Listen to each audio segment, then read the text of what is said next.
ओम गणेशाय नमः। ओम नमः शिवाय। मैं निखिल ज्योतिषाचार्य आप सभी का मेरे चैनल पर पुनः स्वागत करता हूं। आशा करता हूं कि आप सभी स्वस्थ होंगे।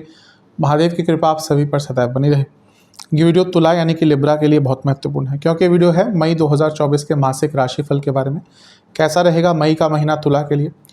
मेरा मासिक राशिफल जीवन की प्रमुख चीज़ों पर आधारित होता है, जैसे कि सामान्य विश्लेषण, career, business, income, investment, love life, married life, students और सेहत। और इसके साथ ही वीडियो के अंत में कुछ विशेष उपाय भी बताता हूं, जिसके करने से महीने की सकारात्मकता में वृद्धि अवश्य होती है। यदि आपकी लग्न राशि या चंद्र राशि तुला है, दोनों ही गाइडेंस के लिए अवश्य इस राशिफल को ऑब्जर्व कर सकते हैं। मेरे हिसाब से लग्न राशि से ज़्यादा सटीकता आती है। जिनको कन्फर्म है वहाँ से देखें, अन्यथा आप अपनी चंद्र राशि से भी इसको अवश्य गाइडेंस के लिए देख सकते हैं। तो शुरुआत करते हैं अत्यंत महत्वपूर्ण मासिक राशिफल का सामान्य विश्लेषण के साथ। शुरुआत करेंगे सामान्य विश्लेषण से। सबसे पहले लग्न पर प्रभाव देखेंगे। लग्न पर सूर्य का प्रभाव रहेगा 14 तारीख तक, क्योंकि सूर्य आपके सप्तम भाव में रहेंगे। और स्वयं शुक्र का प्रभाव रहेगा 19 तारीख तक, क्योंकि वो आपके सप्तम भाव में 19 तारीख तक गोचर करेंगे। और मंगल की 8वीं दृष्टि तो पूरे महीने बनी रहेगी। तो इस महीने आपके लग्न पर काफ़ी प्रभाव है। और जब ऐसा होता है तो जीवन में बदलाव अवश्य आते हैं, क्योंकि मैं हर बार कहता हूँ कि जो आपका प्रथम भाव है, जो आपका लग्न भाव है, यहाँ पर किसी भी ग्रह की दृष्टि, किसी भी ग्रह का प्रभाव पूरे जीवन में कुछ ना कुछ चेंजेस लेके आती है। सूर्य आपके लाभेश हैं, यानी कि लाभ स्थान के स्वामी हैं, और वो महीने के मध्य भाग तक देखेंगे, वो भी अपनी उच्च अवस्था में, यानी कि पैसा बढ़ेगा, करियर में ग्रोथ हो सकता है, क्योंकि 10वें से 10वें भाव में बैठे हैं और वो शुक्र के साथ स्वयं बैठे हैं। शुक्र लक्ष्मी है और आपके लग्न के स्वामी, यानी कि आपके पर्सनल और प्रोफेशनल दोनों ही जीवन में यहाँ पे ग्रोथ आपको देखने को मिलेगी। बहुत अच्छा योग आपके लिए बन रहा है। शुक्र की दृष्टि भी लग्न पर, जैसा मैंने कहा, बनी रहेगी। और शुक्र खुद लक्ष्मी है, लग्नेश है, और लग्न के स्वामी जब लग्न को देखेंगे तो प्रोटेक्शन प्राप्त होती है। तो ये महीना आपका भौतिक रूप से बहुत संपन्न दिख रहा है। शुक्र आपके अष्टमेश भी हैं और लग्न को देखेंगे, यानी कि अचानक से धन की प्राप्ति के योग भी बन जाते हैं। लेकिन अष्टम भाव है और उसके स्वामी आपके लग्न को देख रहे हैं, जो खुद शुक्र हैं, जो आपके खुद लग्न के स्वामी हैं, यानी कि जीवन में अनस्टेबिलिटी बहुत रहेगी। ये पूरा महीना स्पेशली 19 तारीख तक, या बल्कि बाद में भी, क्योंकि उसके बाद भी शुक्र अष्टम भाव में चले जाएंगे। पैसा प्राप्त करेंगे, जीवन आगे बढ़ेगा, ग्रोथ होगी, सब कुछ होगा, लेकिन एक अनिश्चितता, अनस्टेबिलिटी कि कल क्या होगा, कैसे होगा, किस प्रकार से होगा, हर कार्य में थोड़ी सी उथल पुथल, हर कार्य में अनस्टेबिलिटी, वो आपको देखने को मिलेगा। लेकिन इसको मैं बुरा ज़्यादा नहीं कहूँगा। भौतिक रूप से और भौतिक दृष्टिकोण से शुक्र का प्रभाव लग्न पर 19 तारीख तक आपको बहुत अच्छे रिजल्ट देकर जाएगा। करियर हो या बिजनेस, सब में आपको लाभ प्राप्त होता हुआ दिख रहा है। सप्तम भाव आपकी इमेज का भी होता है। यहाँ पे उच्च के सूर्य और लग्नेश, यानी कि ये महीना आपका नाम बनाने के लिए, नाम बढ़ाने के लिए बहुत अच्छा है। अपनी इमेज को बढ़ाने के लिए बहुत अच्छा है। अपनी गुडविल को बढ़ाने के लिए बहुत अच्छा है। तो महीने की शुरुआत बहुत अच्छी दिख रही है। मंगल की दृष्टि तो पूरे ही महीने आपके लिए बनी रहेगी, क्योंकि मंगल 1 जून तक आपके लग्न को देखेंगे, यानी कि इस पूरे महीना उनका लग्न पर प्रभाव पड़ेगा। अब मंगल आपके लिए धनेश है और अर्ध त्रिकोण में बैठकर देख रहे हैं, यानी कि करियर में आगे बढ़ने के बहुत मौके मिलेंगे। इसके साथ ही वो सप्तमेश भी हैं, यानी कि बिजनेस पे भी मौके मिलेंगे। लेकिन छठे घर के मंगल थोड़ा गुस्सा दिलाते हैं। तो इस महीने आपके अंदर एग्रेशन बहुत होगा, और ये एग्रेशन को और कई गुना बढ़ाने वाला योग भी बन रहा है। वो है राहु और मंगल की युति, यानी कि अंगारक दोष। तो ये अंगारक दोष के कारण भी आपके जीवन में गुस्सा बहुत रहेगा, क्योंकि मंगल अंगारक दोष युक्त आपके लग्न भाव को देख रहे हैं। गुस्सा भी रहेगा, फ्रस्ट्रेशन भी रहेगा, और छोटी छोटी चीज़ों पे रिएक्शन भी रहेगा। इस चीज़ पर जितना नियंत्रण कर सकते हैं उतना अच्छा रहेगा। अब ग्रहों के परिवर्तन के बारे में एक चर्चा कर लेते हैं कि क्या क्या ग्रह राशि बदल रहे हैं। सबसे पहला जो प्रभाव है वो तो गुरु का ही होगा, और गुरु अष्टम भाव में आ जाएंगे और आपके 12वें, आपके दूसरे और आपके चौथे घर को देखेंगे। कहीं ना कहीं धन प्राप्ति के लिए अच्छा है, चेंजेस लाने के लिए अच्छा है, विदेश से धन कमाने के लिए अच्छा है, और एंसेस्ट्रल प्रॉपर्टी के लिए और प्रॉपर्टी खरीदने के लिए कुछ ना कुछ ये महीना अच्छा योग लेके आएगा। बृहस्पति अष्टम में आके कई चीज़ों को बदलते हैं, कई नए रूप अपने दिखाते हैं, बहुत कुछ सिखा कर जाते हैं, ज्ञान प्राप्ति के लिए अच्छे हैं। कहीं ना कहीं प्रॉब्लम्स का अंत करके एक नई शुरुआत करने के लिए अच्छा है। मैं विस्तृत वीडियो बना ही चुका हूँ ऑलरेडी तुला के लिए। गुरु का राशि परिवर्तन नहीं देखा जिसने अब तक, वो जाके चैनल पे देख सकते हैं। ऑलरेडी एक बहुत विस्तृत वीडियो जिसमें मैंने पूरे साल के लिए बहुत अच्छे पॉइंट्स बहुत अच्छी तरह से विस्तृत रूप से बताए हैं। तो जिसने नहीं देखा उसको देख सकते हैं। पहला राशि परिवर्तन गुरु के बाद जो होगा वो होगा बुध का, जो 10 तारीख को आपके सप्तम भाव में आकर विराजमान हो जाएंगे।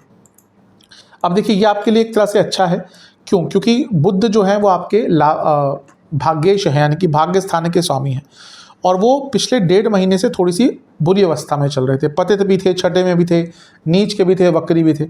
अब उनकी स्थिति थोड़ी सुधरेगी, तो यहाँ पर 10 तारीख के बाद जीवन में बहुत स्थिरता आएगी। बुध बुद्धि के कारक हैं, भाग्येश भी हैं आपके लिए, तो भाग्य का भी साथ नहीं मिल रहा होगा, और आपने भी कुछ गलत निर्णय, कुछ गलत डिसीजन ले लिए होंगे, कहा सुनी हुई होगी लोगों से, और कम्युनिकेशन खराब हुआ होगा। लेकिन यहाँ पर जैसे ही बुध का राशि परिवर्तन होगा, 4 दिन के लिए उनकी सूर्य के साथ युति होगी जो बुध आदित्य योग बनाता है, और शुक्र के साथ भी उनकी युति करीबन 9-10 दिन तक रहेगी। और शुक्र आपके खुद लग्नेश हैं और बुध आपके भाग्येश हैं, यानी कि भाग्य का साथ 10 तारीख के बाद आपको भरपूर मात्रा में मिलने वाला है। तो महीना वक्त के साथ, समय के साथ आपका प्रबलता और कहीं ना कहीं सकारात्मकता ही लेकर आएगा। इसके बाद सूर्य का राशि परिवर्तन होगा, जो अपनी उच्च की राशि को छोड़कर अष्टम में आ जाएंगे गुरु के साथ। यहाँ पर देखिए एक अच्छी चीज़ है कि गुरु सूर्य की युति लक्ष्मी कारक होती है, धन कारक होती है। क्यों? क्योंकि काल पुरुष की कुंडली में गुरु नवमेश है, यानी कि त्रिकोण के स्वामी, सूर्य पंचमेश है, वो भी त्रिकोण के स्वामी, दोनों लक्ष्मी स्थान है। तो यहाँ पे यानी कि अचानक से धन आएगा, एंसेस्ट्रल प्रॉपर्टी से पुनः धन आएगा, लेकिन कोई सरकारी कार्य यहाँ पे आपका अटक सकता है, उसके कारण प्रॉब्लम होगी। और घर के बड़ों से और बॉसेस से थोड़े से यहाँ पे वाद विवाद हो सकते हैं। और अपनी सेहत का भी ध्यान दीजिएगा, क्योंकि सूर्य का अष्टम में जाना, वो भी गुरु के साथ जो आपके छठे घर के स्वामी हैं, अचानक से कोई पुराने रोग या बड़े रोग आपके जीवन में लेकर आ सकते हैं, तो इसका ध्यान दीजिएगा। सूर्य लाभेश हैं और यहाँ से धन स्थान को देखेंगे, यानी कि धन भी आपको अच्छी मात्रा में प्राप्त होगा। इसके बाद जो राशि परिवर्तन होगा वो होगा शुक्र महाराज का, वो होगा 19 तारीख को। 19 तारीख को शुक्र आपके सप्तम भाव को छोड़ देंगे और आपके अष्टम भाव में चले जाएंगे। अष्टम के शुक्र एक चीज़ अच्छा करते हैं कि पैसा अचानक से देते हैं, लेकिन मैंने अभी सेहत का इंडिकेशन दिया था। और लग्नेश जब अष्टम में आ जाएंगे, वो भी सूर्य के साथ जो इम्यूनिटी के कारक हैं, वो अपने आप में 8वें घर में है, गुरु के साथ है जो छठे घर के स्वामी हैं, जो अपने आप रोग दिखाते हैं, और शुक्र भी यहाँ पर आ गए, और 12वें घर के स्वामी बुध लग्न को देख रहे हैं। तो एक प्रकार से 6, 8, 12 भावों का योग हो गया, और ये सेहत में अचानक से नुकसान दे सकता है। तो इस महीने के अंत की तरफ, यानी कि 19 तारीख के बाद, बल्कि मध्य भाग के बाद ही मान के चलिए, सेहत पर बुरा प्रभाव पड़ सकता है। तो अपनी सेहत को लेकर जितना कॉन्शियस रह सकते हैं, जितना अलर्ट रह सकते हैं, जितना सजग रह सकते हैं, उतना रहिएगा।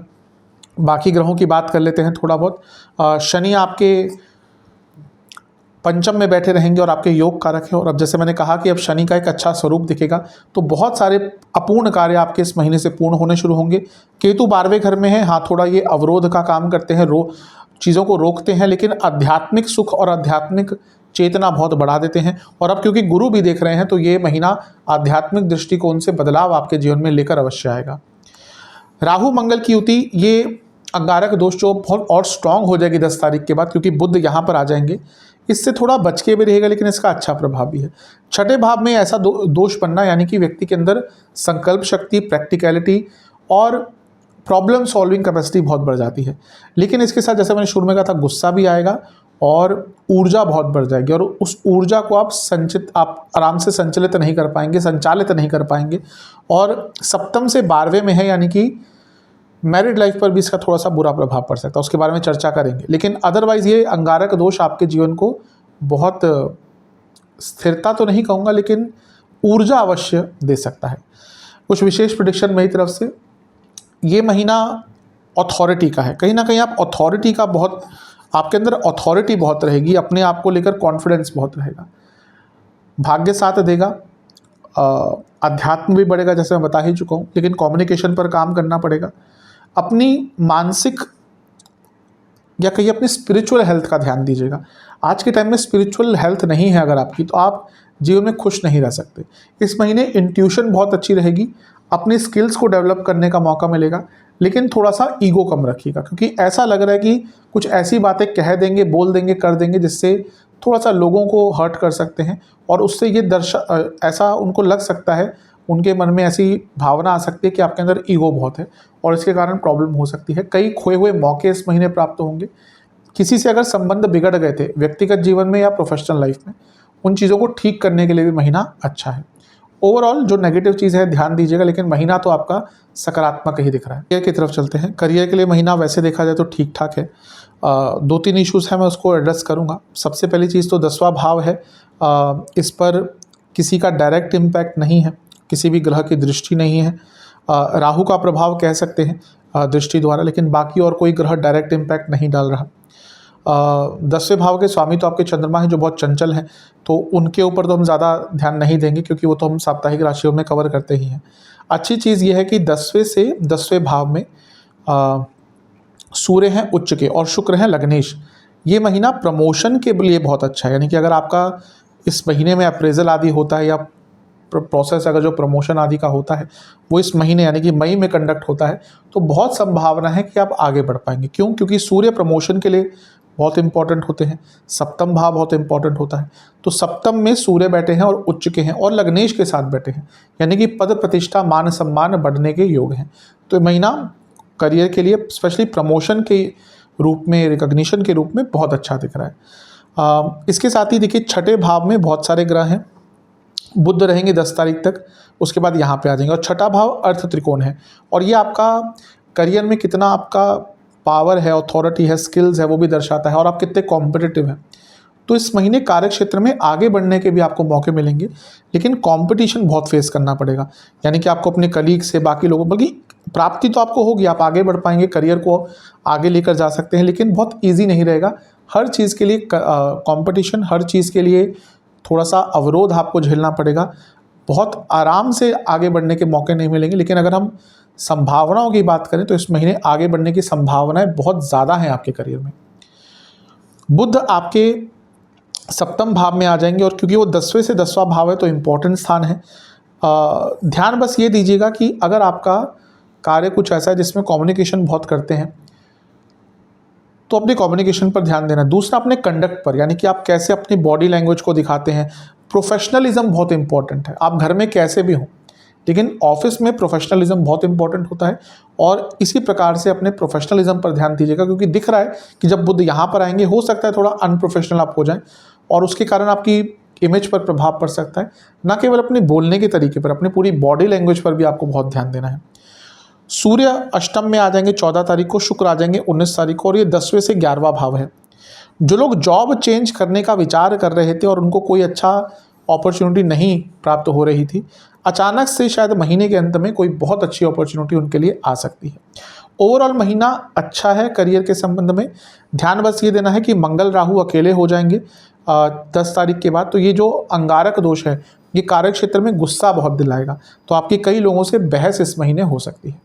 अदरवाइज महीना आगे बढ़ने का है। विशेष प्रेडिक्शंस, कन्फ्यूजन थोड़ी दिख रही है। ऐसा लग रहा है कि अपने काम को लेकर ही बहुत बार कंफ्यूज हो जाएंगे और गलतियां कर सकते हैं।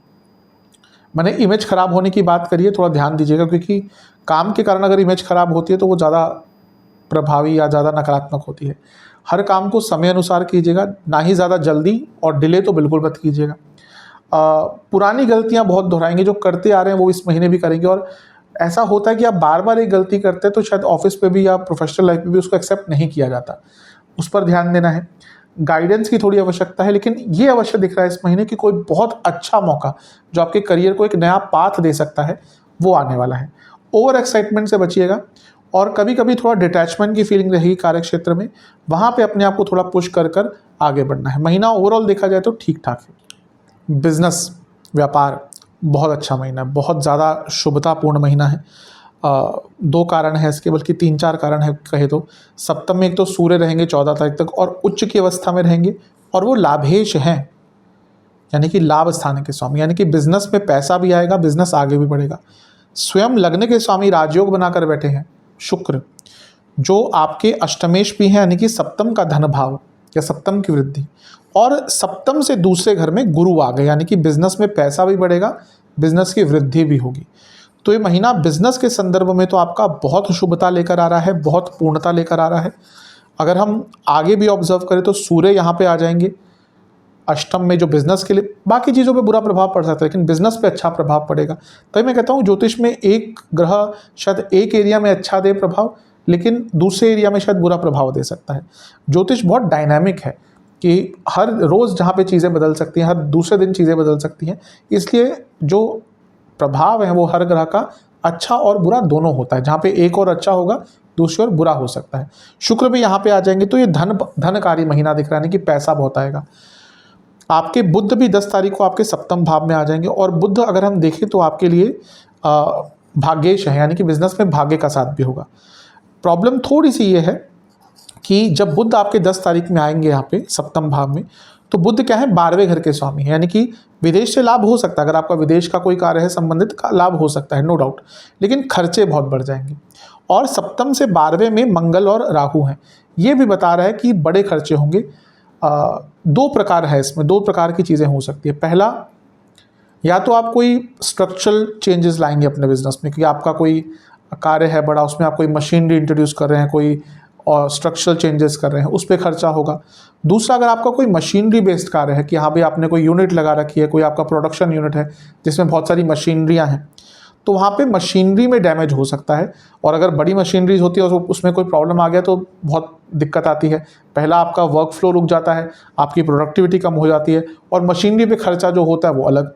तो इस प्रकार के यहाँ पे नुकसान आपको थोड़े से हो सकते हैं, लेकिन पैसा कमाने की जो पोटेंशियल है इस महीने वो बहुत अच्छा है। तो मनी मेकिंग के लिए तो कुंडली अच्छी है, बिजनेस के लिए अच्छा समय है। विशेष प्रेडिक्शन, यात्राएं बहुत करनी पड़ेंगी। कोई लीगल केस चल रहा था तो उसके कॉम्प्रोमाइज़ हो सकता है। धन बहुत आएगा, लेकिन अष्टम में सूर्य का जाना यानी कि सरकार से नुकसान हो सकता है। यानी कि अगर बड़ा बिजनेस है और वो जीएसटी आदि के इश्यूज चलते रहते हैं, कोई प्रॉब्लम ऑलरेडी सरकार से चल रही थी, टैक्स इश्यूज हैं, तो प्रॉब्लम बहुत बढ़ सकती है, ज़्यादा ही थोड़ा सा प्रॉब्लम, क्योंकि अष्टम के सूर्य इस प्रकार का बुरा राजदंड या राजदंड के कारण नुकसान होता है। जब दूसरे में कभी कभी सूर्य आते हैं या अष्टम में आते हैं, और भी कुछ योग बनते हैं। और एक नेगेटिव चीज़ ये दिख रही है मुझे कि थोड़ा सा कन्फ्यूजन रहेगा कई चीज़ों को लेकर, और सेहत खराब होगी। सेहत भी स्ट्रेस के कारण, मतलब कि बिजनेस में काम बढ़ेगा तो स्ट्रेस भी बढ़ता है, तो शायद उसको कोप अप नहीं कर पाएंगे, उसके कारण थोड़ा सा स्ट्रेस रह सकता है। और बहुत कुछ एक साथ क्रिएटिव करने के कारण भी कि हाँ मुझे ये भी स्टार्ट करना है, वो भी स्टार्ट करना है, आइडियाज़ बहुत आएंगे, लेकिन शायद उसको भी मेंटली कोप अप नहीं कर पाएंगे, इसके कारण थोड़ी प्रॉब्लम हो सकती है। महीना ओवरऑल तो अच्छा है बिजनेस के। तो हैं इनकम, इन्वेस्टमेंट, एक्सपेंसेस की तरफ। इनकम के हिसाब से तो महीना अच्छा ही दिख रहा है, मैं बता ही चुका हूँ। लाभेश पूरे आधे महीने तक, मतलब कि पूरे 14 दिन तक आपके लग्न को देखेंगे उच्च की अवस्था में, शुक्र के साथ युति होगी। शुक्र 19 तारीख तक लग्न को देखेंगे, अपने आप लक्ष्मी के कारक हैं, युति हो जाएगी गुरु शुक्र की। उसके बाद पैसा तो आएगा, और अचानक से बड़ा पैसा आ सकता है। इन्वेस्टमेंट की बात करें तो शुरुआती 10 दिन बिल्कुल नहीं, बीच के 10 दिन भी जल्दबाजी रहेगी, अंतिम 10 दिन भी नुकसान हो सकता है। तो इन्वेस्टमेंट के लिए मिश्रित सा महीना है, बहुत ज़्यादा अच्छा तो नहीं है। स्पेशली गलत डिसीजन बहुत लेंगे, तो अगर बड़ा अमाउंट लगाते हैं तो थोड़ा केयरफुल रहेगा। खर्चों की बात करें तो हाँ, थोड़ा खर्चा तो बढ़ेगा इस महीने। कारण क्या है कि बुध जो 12वें घर के स्वामी हैं वो सप्तम में आ जाएंगे और सीधा लग्न को देखेंगे। तो 10 तारीख के बाद पहले भी थोड़े से खर्चे रहेंगे, लेकिन 10 तारीख के बाद बहुत बढ़ जाएंगे। किन किन चीज़ों पर खर्चा होगा? सरकारी कार्यों पर, सेहत पर बहुत बड़ा खर्चा हो सकता है आपकी या आपके परिवार वालों के लिए, यात्राओं पर, ऑटोमोबाइल पर खर्चा होगा। आपकी कोई कार है, कोई स्कूटर है, कोई बाइक है, कोई ऑटोमोबाइल है, उस पर बड़ा खर्चा हो सकता है। ओवर एक्साइटमेंट में बड़े खर्चे कर देंगे। फैमिली इवेंट्स पर खर्चा होता हुआ दिख रहा है, कपड़ों आदि पर बहुत बड़ा खर्चा होता हुआ दिख रहा है।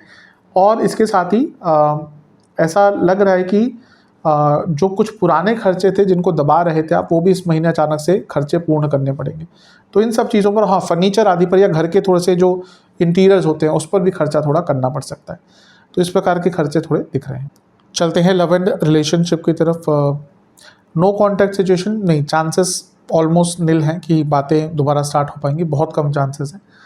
जहाँ तक नए रिलेशनशिप की बात है उसके भी चांसेस थोड़े से कम ही दिख रहे हैं, बहुत ज़्यादा शुभता तो मुझे नहीं दिख रही। अब उनकी बात करते हैं जो रिलेशनशिप में है। देखिए, पहले तो पंचम में आपके शनि चल ही रहे हैं, तो थोड़ा बहुत प्रॉब्लम तो यहाँ से आती ही है, आ भी रही होगी। शुक्र सूर्य के साथ हैं काम त्रिकोण में, इसलिए रिलेशनशिप पर इसका इम्पैक्ट पड़ता है। अब शुक्र तो रिलेशनशिप के लिए अच्छे होते हैं, रोमांस होता है, लेकिन सूर्य अच्छे नहीं होते। अब उनकी होती क्योंकि काम त्रिकोण में हो गई, यानी कि थोड़ा सा फिजिकल कंपैटिबिलिटी के कारण इश्यूज आ सकते हैं, और एक थोड़ा सा दुश्मनी तो नहीं कहूँगा, शायद सही शब्द नहीं होगा, लेकिन एक लाइकेबिलिटी एक दूसरे के प्रति थोड़ी कम होती जाएगी। इसके बाद भी क्या प्रॉब्लम है कि शुक्र जो है वो अष्टम में आ जाएंगे 19 तारीख को, और सूर्य तो ऑलरेडी 14 तारीख को आ चुके होंगे। तो रिलेशनशिप में एक अनसर्टेनिटी रहेगी, यानी कि एक अनिश्चितता, ट्रस्ट इश्यूज बहुत रहेंगे, मन भटकेगा, मन कहेगा कि नहीं शायद इस रिलेशनशिप में बहुत कमियां हैं, कहीं और भी मन जाना चाहिए, कहीं और भी हमें देखना चाहिए। तो ये डिसकंटेंटमेंट और अनसर्टेनिटी, ट्रस्ट इश्यूज, ये रिलेशनशिप में प्रॉब्लम क्रिएट करेंगे। बहुत स्मूथ महीना तो नहीं कहूँगा रिलेशनशिप के लिए। विशेष प्रेडिक्शंस, जैसा मैंने कहा कि शायद फ्यूचर प्लानिंग के कारण प्रॉब्लम आ सकती है, मतलब कि हो सकता है दोनों सेम पेज पे ना हो और फ्यूचर एक साथ एक दूसरे का ना देखें। मतलब कि ठीक है, कभी कभी होता है रिलेशनशिप चला 1 साल 1.5 साल चला, फिर लगता है कि नहीं, शायद हम दोनों का जो विचार है वो फ्यूचर को लेकर सेम नहीं है। वैसा ही थोड़ा महीना रहेगा। पैसों की बात पर उलझनें हो सकती हैं, सुपीरियरिटी कॉम्प्लेक्स के कारण प्रॉब्लम हो सकता है, और सबसे बड़ी बात है कि एक दूसरे को समझ ही नहीं पाएंगे इस महीने, इसके कारण दिक्कत बढ़ेगी। थोड़ा सा मिश्रित सा महीना है। वैवाहिक जीवन के लिए मिश्रित सा महीना दिख रहा है। सूर्य सप्तम में होंगे। अब ये बाकी चीज़ों में अच्छा प्रभाव देंगे, लेकिन सूर्य कभी भी मैरिड लाइफ के लिए अच्छा प्रभाव नहीं देते, और उनका युति शुक्र के साथ है, जो खुद कारक हैं विवाह के या वैवाहिक जीवन के, और उनके साथ सप्तम में प्रभाव, यानी कि फिजिकल कंपैटिबिलिटी हो, इमोशनल हो, शादी की खुशियाँ हो, सब पर बुरा प्रभाव पड़ेगा। दूसरा सप्तमेश यानी कि मंगल, वो अपने से 12वें स्थान में और छठे घर में है, और अंगारक दोष बनाकर बैठे हैं, और नीच के बुध के साथ भी हैं। कन्फ्यूजन, मिसकम्युनिकेशन, तू मैं, जो बात है भी नहीं उस पर झगड़े, ये कहीं ना कहीं इस महीने बहुत होंगे। और सप्तमेश छठे घर में है, बुध के साथ हैं, दोनों ही लीगैलिटी दिखाते हैं। जिनका मैरिड लाइफ बहुत ही प्रॉब्लम से गुजर रहा था, ये वो महीना है कि वो लीगल वे में जाने का विचार भी कर सकते हैं, जिसको हम डाइवोर्स कहते हैं। तो अगर नहीं आप उस साइड बढ़ना चाहते कि हाँ, क्योंकि देखिए कभी कभी क्या होता है कि वो एक मोमेंट आ जाता है कि हाँ, यहाँ पे बहुत बड़ी लड़ाई होगी, फिर चीज़ें आगे बढ़ जाती हैं डाइवोर्स की तरफ। तो अगर वहाँ पे आप नहीं जाना चाहते, क्योंकि कभी कभी वो इरिप्लेबल हो जाता है, मतलब कि उसको रिपेयर नहीं कर सकते, वो उस जो प्रॉब्लम है उसको दोबारा रिपेयर नहीं कर सकते, तो बहुत संयम बना के रखिएगा। क्योंकि जैसे मैंने कहा, ये उनके लिए है जिनकी रिलेशनशिप में, मैरिड लाइफ में ऑलरेडी प्रॉब्लम चल रही है, क्योंकि यहाँ पे ये वो महीना जब वो चीज़ें बहुत एस्केलेट हो सकती हैं और फिर लीगल साइड में चीज़ें जा सकती हैं। तो धैर्य बनाकर रखना पड़ेगा। विशेष प्रेडिक्शंस ये हैं, ज़्यादा एक्सपेक्टेशन नहीं करनी लाइफ पार्टनर से, ज़्यादा स्ट्रेसफुल माहौल नहीं क्रिएट करना, और जब दिख रहा है कि थोड़ा सा स्ट्रेस है माहौल में, चल जाता है पता, तो वहाँ पे अपने आप को विड्रॉ कर लेना है, यानी कि वहाँ से दूर हो जाना है। थोड़ा सा कम्युनिकेशन अच्छा रखिएगा अपनी साइड से। अगर आप बात करते हैं और सामने से बुरा जवाब भी आता है, तो थोड़ा सा इग्नोर कर कर, ज़्यादा रिएक्ट ना कर कर, थोड़ा सा चीज़ों को संयमित कर लीजिएगा। एक ऐसा महीना होगा जिसमें मैरिड लाइफ में बहुत अनिश्चितता चलेगी। चलते हैं स्टूडेंट्स की तरफ। एग्ज़ाम से शुरू करते हैं। शुरुआती 10 दिन बहुत अच्छे हैं। बीच के 10 दिन में इमोशनल कोई प्रॉब्लम हो सकती है, कोई मानसिक लेवल पर कुछ चीज़ें तंग करेंगी, जिसके कारण फोकस नहीं रहेगा। अंतिम 10 दिन बहुत अच्छे नहीं दिख रहे, क्योंकि यहाँ पर ऐसा लग रहा है कि मे बी इस महीने कुछ इमोशनल लेवल पर मे बी फैमिली प्रॉब्लम कोई होगी, जिसके कारण उसका मानसिक रूप पर प्रभाव पड़ेगा। मैं यही सजेस्ट करूँगा कि ठीक है, प्रॉब्लम्स तो चलती रहती हैं, स्टूडेंट्स के लिए टाइम बहुत वैल्यूबल रहता है, क्योंकि बहुत लिमिटेड टाइम होता है। तो अगर कुछ प्रॉब्लम आती भी है, उसका प्रभाव, खैर कहना आसान होता है, लेकिन प्रभाव ज़्यादा अपने जीवन पर मत पड़ने दीजिएगा। ओवरऑल देखिए, मंगल क्योंकि छठे घर में, तो कंपटीशन के लिए अच्छा रिजल्ट देंगे, लेकिन अपने पर्सनल प्रॉब्लम्स का, इमोशनल प्रॉब्लम्स का अपने स्टडी पर प्रभाव मत पड़ने दीजिएगा। ओवरऑल स्टूडेंट्स की बात करें तो सबसे अच्छी चीज़ है कि बुध वक्री से मार्गी हो गए होंगे इस महीने, और अच्छी अवस्था में आ जाएंगे, यानी कि सप्तम में आ जाएंगे। नीच के नहीं रहे, पतित के नहीं रहे, वक्री नहीं रहे, तो स्टूडेंट्स की स्थिरता बढ़ेगी। मंगल पूरे महीने छठे भाव में रहेंगे, तो कंपटीशन या कॉम्पिटिटिव स्किल रहेगी आपकी, और आगे भी बढ़ पाएंगे अपने कार्य क्षेत्र, अपने स्टडी के लाइफ में। तो ओवरऑल ठीक है सब कुछ, बस इमोशनल लेवल पर मुझे थोड़ी सी प्रॉब्लम ज़्यादा दिख रही है। विशेष प्रेडिक्शंस, थोड़ा सा उदासीनता रहेगी, हो सकता है अपने हिसाब से चीज़ें नहीं हो पा रही आपके, उदासीनता रहेगी। शॉर्टकट्स मत लीजिएगा, बहुत बुरा प्रभाव पड़ेगा। आगे बढ़ने की जल्दबाजी में कोई शॉर्टकट लिया तो उसका नेगेटिव अंजाम देखना पड़ेगा। अपने रिसोर्सेज को यूज़ कीजिए, अपने स्ट्रेंथ्स को जानिए कि आपकी स्ट्रेंथ क्या है, दूसरों की स्ट्रेंथ नहीं, आपकी स्ट्रेंथ क्या है। जो व्यक्ति अपनी स्ट्रेंथ पे काम करता है ना, वही आगे बढ़ता है, रेदर देन कि कॉपी करे किसी को कि हाँ वो ऐसे करता है तो मैं ऐसा करूँ। अपनी स्ट्रेंथ जानने का महीना है, बहुत विशेष है उसके लिए महीना। ठीक ठाक है, जो मैंने नेगेटिव पॉइंट्स कहे ध्यान दीजिए। सेहत पर ध्यान देना पड़ेगा, काफ़ी ध्यान देना पड़ेगा। पहली तो छठे घर में बैठे मंगल देखेंगे, छठा भाव रोग का स्थान है, और मंगल आपके मार्केश हैं, तो सेहत पर बुरा प्रभाव पड़ेगा। शुक्र, लग्न को देखेंगे लेकिन शुक्र खुद अष्टमेश है, यानी कि बीमारियां, और शुक्र जो पहले सप्तम भाव पे रहेंगे वो अष्टम में आ जाएंगे, जो और थोड़ी सी प्रॉब्लम दिखा रहा है। मंगल का प्रभाव छठे घर से है और वो मार्केश है।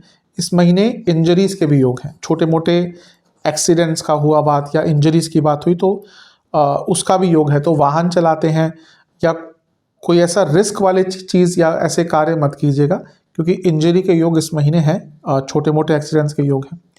सेहत तो जैसे मैंने कहा कि थोड़ा बुरा प्रभाव दिखा ही रही है।